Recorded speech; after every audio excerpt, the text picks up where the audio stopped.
Hola chicos, voy a hablar de páncreas con Aye. Vamos a hablar un poquito de embriología y anatomía en principio.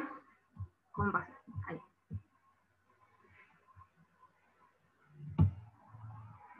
Bueno, el páncreas en la embriología se divide en dorsal y ventral, que van a ser los responsables de la génesis del páncreas. Se escucha todo. Bien. El primorio dorsal surge de la cara dorsal del duodeno, como se ve ahí en la imagen, al final de la cuarta semana. El primorio ventral, desde la base del divertículo hepático, cerca de la vía biliar, en el día 32, que también es en cuarta semana. Después la fusión del páncreas, de estos dos esbozos, se produce al final de la sexta semana.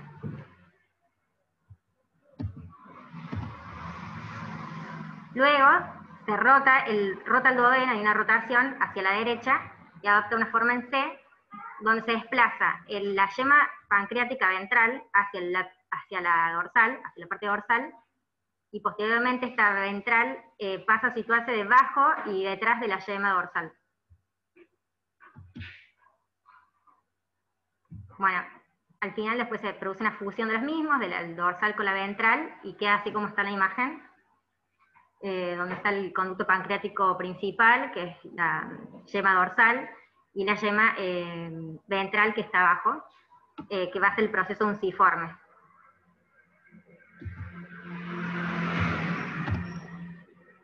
Bueno, el conducto pancreático principal, junto con el colédoco, entra al duodeno a nivel de la papila menor, la entrada del conducto accesorio a nivel de la papila menor, cuando esta está presente.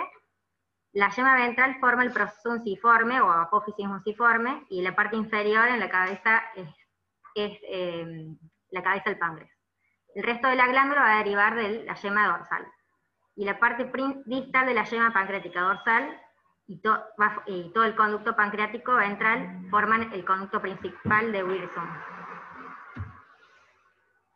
Bueno, en cuanto a las relaciones, hacia arriba se encuentra el duodeno, píloro, hígado y vaso y estómago. Y abajo el duodeno, yeyuno, colon transverso y vaso. A nivel intermedio, el colon transverso, el mesocolon, de vuelta el transverso como un pedazo más, y el vaso.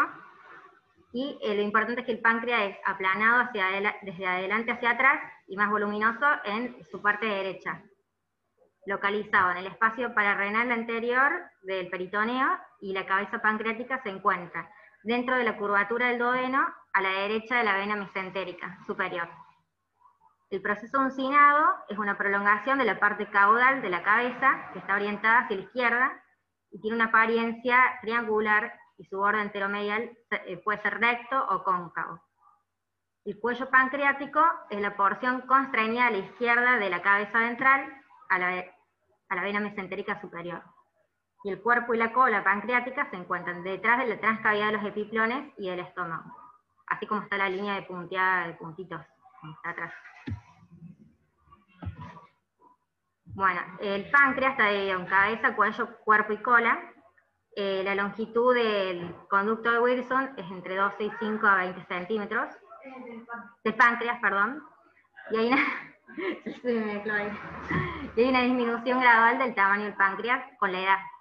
Las dimensiones anteroposteriores, cuando tienen 51 a 60 años, son de la cabeza 24 milímetros, 16 milímetros para el cuerpo y 15,1 milímetros para la cola. Y el conducto de Wilson, los valores normales, en la cabeza 3,5 milímetros, cuerpo 2,5 y cola 1,5 milímetros. El diámetro puede aumentar con inspiración.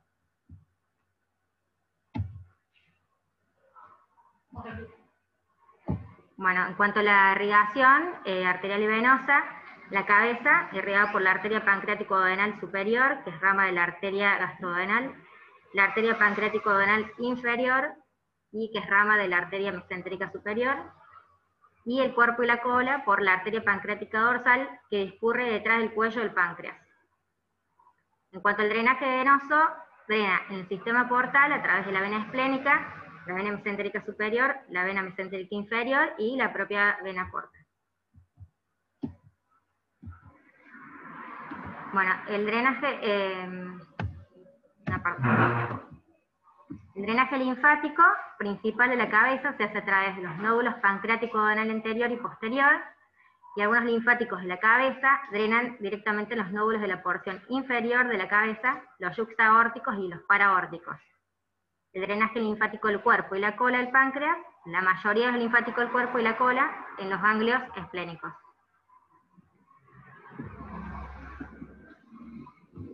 ¿Querés hablar vos? Me queda el cable. Sí. Bueno, acá tenemos un poquito de imágenes de cómo se ve el páncreas normal. Acá tenemos una tomografía en corte axial. Le vemos a toda la glándula pancreática, con la cabeza, cuello, cuerpo y cola. Y en el medio ven esta imagen lineal más hipodensa, que es el conducto pancreático principal. En esta fotito de acá están viendo el proceso uncinado del páncreas, y las flechitas están señalando esta forma que tiene, que el borde posteromedial generalmente es recto, y el anteromedial tiene esta formita como cóncava hacia anterior. Después acá tienen el colédoco, que está en íntima relación con la cabeza del páncreas y que puede tener tres morfologías diferentes. Puede tener una cobertura total por la cabeza del páncreas, o sea que está metido prácticamente el colédoco en el parénquima pancreático, que tenga una cobertura parcial como acá. Y esta fotito supuestamente no estaba tocándolo, pero yo veo que sí. Pero bueno, la cuestión es que puede tener todas estas variables y son completamente normales. Después voy a hablar un poquito ahora de las variantes normales del páncreas. Vamos a empezar con las variantes ductales. En un artículo de Radiographics leí que habían 26 o 27 variantes descritas. Acá puse las más frecuentes y las que más nombraban, las que se repetían en varios artículos. Primero tenemos una configuración bífida, que puede ser tanto de los conductos de Wilson o el de Santorini. Recuerden que el de Santorini es la porción más proximal, digamos, del conducto pancreático principal, que después se atrofia en este nivel y queda un conducto finito. Y pueden estar dobles como muestran acá. Esto es una colangiopancreatografía retrógrada endoscópica, y acá pueden ver la duplicación del conducto pancreático principal. Puede haber un conducto de Santorini rudimentario, que es una variante que se presenta en el 30%, un conducto de Santorini dominante, recuerden siempre es finito, pero puede ser dominante. El ansa pancreática, que es esta que vemos acá abajo, esta es una colangioresonancia, una reconstrucción. Y acá vemos el conducto pancreático principal, y este finito que está acá es el Santorini, que en vez de salir directamente acá e dirigirse hacia el duodeno para drenar en la papila menor, lo que hace es que le da una vuelta al conducto pancreático principal, el de Wirsum, y recién drena. Acá esta duplicación me quedó media colgada, perdón. También puede haber un Santorini Cele, que también es bastante común. Es raro en realidad, pero dentro de todas las variantes es una de las más frecuentes. Y es esto que está acá. Acá tenemos de nuevo conducto pancreático principal de Wirsum, y el Santorini, que antes de desembocar en la papila tiene una pequeña dilatación, que no implica que haya ninguna obstrucción ni nada por el estilo, es una variante normal. Y acá arriba tienen una que no escribí acá, pero que me pareció bueno ponerla, que tenemos el conducto pancreático principal y de repente ven una dilatación en esta porción, que no tiene sentido si estamos pensando que hay algo obstructivo, porque si hay algo obstructivo acá, lo lógico sería que todo para este lado esté dilatado, y no es así. Y justo es acá en la unión de cuando se forma la parte se fusiona la parte dorsal con la parte ventral. a veces hay una anomalía a este nivel y se crea esto, que este es más dilatado y el resto es más finito. Completamente normal también. No tiene ninguna implicancia clínica ni nada. Las malformaciones congénitas del páncreas se pueden dividir de acuerdo a la fisiopatogenia que tienen. Tenemos anomalías del desarrollo, en donde están la hipoplasia o la agenesia pancreática, alteraciones de la migración, que es cuando Nati explicaba que rotaba, y ahí tenemos el páncreas anular y el ectópico, alteraciones de la fusión, donde se va a encontrar el páncreas divisum, y una duplicación anormal, que hay variaciones en número y formas de todo tipo. Bueno, empezamos con las malformaciones del desarrollo. La hipoplasia, que es básicamente eso, una hipoplasia que puede ser total del páncreas o puede ser de algún sector. La agenesia, que también puede ser completa o parcial. La completa es incompatible con la vida. Y la parcial puede ser... ¿Qué pasó? No, es esto. Es el proyector. Bueno, la parcial puede ser una agenesia de la parte dorsal, que es la variante más frecuente.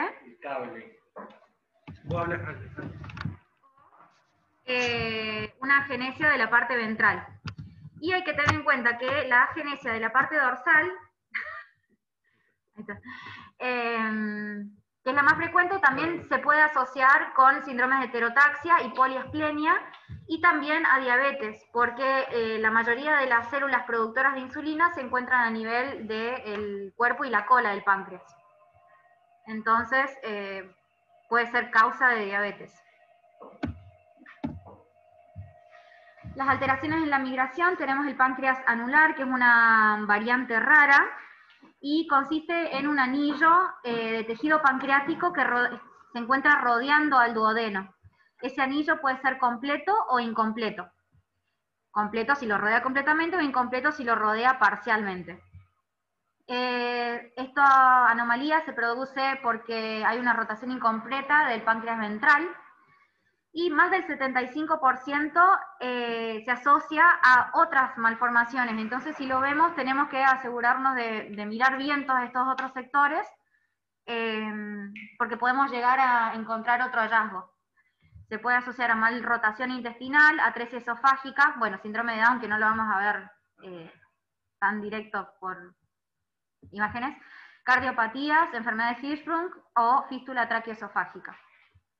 El páncreas anular se puede dividir en dos tipos, el extramural y el intramural. El extramural es cuando el conducto anular desemboca en el conducto principal. O sea, el conducto anular se está refiriendo a los conductos intrahepáticos de la porción de la cabeza que está rodeando al duodeno. Por ejemplo, acá tenemos al duodeno y al páncreas que lo está rodeando entero. Si hay el conducto que pasa por acá, ese es el conducto al que le denominan el conducto anular. Bueno, y entonces ahí tenemos que el anular desemboca en el conducto principal. Porque, bueno, no tengo cómo mostrarlo acá. Bueno, y el intramural es cuando el tejido pancreático se entremezcla con las fibras musculares del duodeno, y aparte de que puede llegar a drenar también en el conducto principal, existen pequeños ductos que drenan directamente en toda la pared del duodeno. Y acá al costadito les metí aplastado todas las configuraciones que puede llegar a, todas las formas en las que podemos llegar a encontrar un páncreas anular. Tenemos esta forma, bueno, la pueden ver, son todas variantes de lo mismo. Después tenemos el páncreas ectópico, que es tejido pancreático que se encuentra en una posición anormal, sin contacto con el tejido, con el resto del parénquima pancreático, ni tampoco tiene conexión vascular con el mismo. El 50% se va a encontrar en el antro gástrico y en el duodeno proximal. Y en estas dos localizaciones se encuentra a nivel de la submucosa. Como pueden ver acá, esto es estómago, y este es el pedacito de páncreas que está metido ahí en la submucosa del estómago. Esto es un tránsito, y acá podemos ver, tenemos al estómago lleno de contraste, y se puede ver como esta umbilicación llena de bario, que en realidad esto corresponde, todo esto acá estaría el tejido pancreático, y esto que se pinta acá son los conductos que estarían desembocando en el estómago, sino que en este caso se mete como de forma retrógrada el contraste en donde desembocan estos conductitos y hace este dibujito como una umbilicación ahí. Y sí, lo describo así como una umbilicación. Acá tenemos un poco de páncreas que está metido en el mesenterio, nada que ver, otra variante. También pueden estar, todo lo que está entre paréntesis acá son variantes más raras, pero puede estar yeyuno en el divertículo de Meckel, colon, apéndice, vesícula, mesenterio o en el ombligo.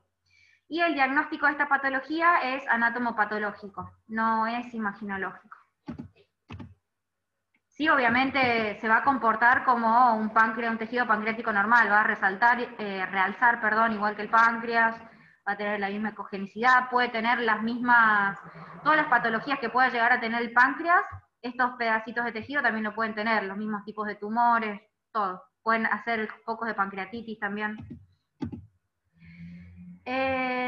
Después tenemos el páncreas divisum, que es la malformación congénita pancreática más frecuente. Y se produce por una ausencia de fusión de las porciones ventral y dorsal, y por tanto también de sus conductos, que es lo que nos va a ayudar en imágenes más que nada a hacer el diagnóstico de esta patología, seguir los conductos. Por ende, obviamente el gol estándar para esto es la colangioresonancia, pero por TAC también se puede llegar a ver, sobre todo si los conductos están dilatados, como en esta fotito. Esto era de un paciente que sufría pancreatitis a repetición, y en este caso tiene el Santorini dilatado y se ve que desemboca...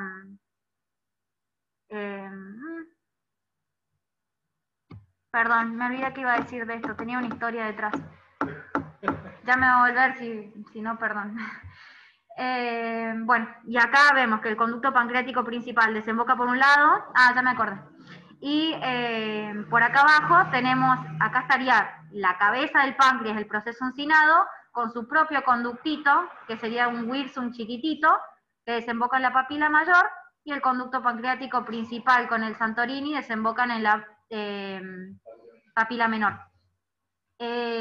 No se sabe bien la razón por la cual, pero estos pacientes tienen más riesgo de producir pancreatitis que un paciente que no tiene esta alteración. Y la hipótesis es que la papila menor no está diseñada para desembocar, para drenar tanto líquido que viene de acá. Entonces generalmente acá se produce como una especie de pseudo obstrucción que creen que es lo que predispone a hacer estas pancreatitis, que bueno, me lleva a este caso. Y acá tenemos lo mismo que estamos viendo acá. En este caso teníamos el Santorini que se continúa en otro corte con el conducto pancreático principal, y por debajo tenemos el Wirsum de la cabeza y proceso uncinado que drena solito. Sí. Tenemos una consulta acá. Sí. En la imagen número A, sí. El conducto principal es conducto principal y se hace Santorini, ¿no? Claro, sí, porque generalmente Y lo dividen... el de abajo, ¿cómo se llama? A este le llaman Wirsum y a este Solamente principal. Wilson. Sí. Listo. Era eso. O conducto de la porción ventral. Se puede describir así, por más que no sea Dale, gracias. un paciente adulto, digamos, lo puedes decir de la porción ventral igual. Bueno, el páncreas divisum completo es la variante más frecuente, y el incompleto existe, además de la división, algunos conductos que puede llegar a haber comunicación entre la porción ventral y dorsal, que es más rara de ver. Bueno, eso es todo de variantes. Voy a hablar un poco de pancreatitis aguda. Me centré en la revisión de Atlanta y es bien como eso, es una revisión. No voy a explayarme demasiado en pancreatitis y más con cosas que ya son un poco obvias, que todos lo sabemos. Acá me quedó incompleta la diapo, perdón. Bueno, la pancreatitis aguda, todos sabemos que es una inflamación aguda de la glándula pancreática. Las causas más frecuentes son la litiasis y el alcohol, pero pueden haber otras causas, como cualquier tipo de obstrucción, claro, hipertrigliceridemia. Los criterios diagnósticos, esto lo tuve que poner porque creo que es importante saberlo. La revisión de Atlanta dice que para hacer el diagnóstico de pancreatitis aguda necesitamos 2 o más de los siguientes criterios: un dolor abdominal sugestivo de pancreatitis, amilasa o lipasa sérica aumentada en 3 veces de su valor normal, y hallazgos imagenológicos característicos. Esto nos incumbe porque las imágenes juegan un rol importantísimo en el diagnóstico, ya que si el paciente no tiene el laboratorio, por ejemplo, pero tiene un dolor, imágenes, ya se lo puede tratar como pancreatitis. Las fases, sí. El otro día estaba leyendo otro artículo donde decía que... Acércate así te escuchan, porque si no... El otro día estaba leyendo un artículo de pancreatitis donde decía que las imágenes al principio no eran importantes realizarlas porque no había muchos cambios estructurales. Entonces era mucho más fiel tener los 2 primeros diagnósticos, los 2 primeros criterios, el dolor sugestivo de pancreatitis y los valores de laboratorio, y reservar las imágenes como para... No, tampoco 72 horas. No, sí. Para mucho más tiempo, para 14 días, 20 días, de acuerdo a cómo va evolucionando el paciente.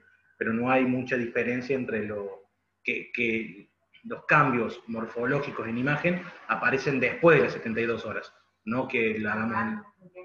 Exactamente. Claro. Bueno, las fases de la pancreatitis se dividen en fase temprana y tardía. La temprana corresponde a la primera semana desde el inicio del dolor del paciente, no desde cuando consultó. Es siempre el inicio del dolor tiene una alta correlación con el inicio de la patología, así que se lo toma el día que le empezó a doler, ese es el día 1.